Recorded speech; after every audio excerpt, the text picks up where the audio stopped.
রাজ্য সরকারের পক্ষ থেকে কিছু বক্তব্য এর আগে উঠে এসছে, বিশেষ করে মাননীয় মুখ্যমন্ত্রীর পক্ষ থেকে, যে কেন্দ্রীয় বঞ্চনা 100 দিনের কাজের ক্ষেত্রে। দেখুন, আমাদের দেশে এই মুহূর্তে আর যাই হোক, সংবিধানটা তো আর গঙ্গা জলে ফেলে দেওয়া হয়নি।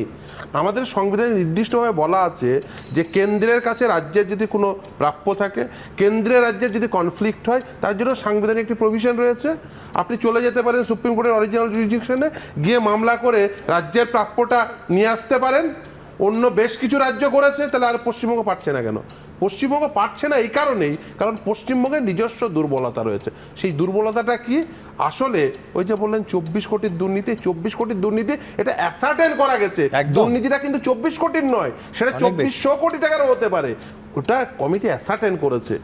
আসলে কি জানেন তো, আমাদের মানে 4টে জেলা থেকে শুধু রিকভারি হয়েছে একদম, ভগ্নাংশ নিঃসন্দেহে অনেক বেশি। আমাদের এই পশ্চিমবঙ্গ সরকার কিন্তু চোর বাঁচাতে সুপ্রিম কোর্টে ছুটতে পারে, 6 বার ডিএ মামলায় হেরে গিয়ে সুপ্রিম কোর্টে ছুটতে পারে।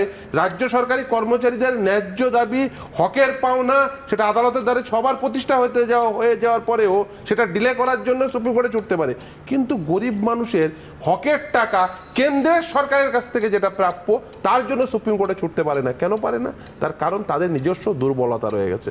দুর্বলতাটা কি? দুর্বলতাটা হচ্ছে দুর্নীতি। সেই দুর্নীতির ফাঁসে আটকে আছেন।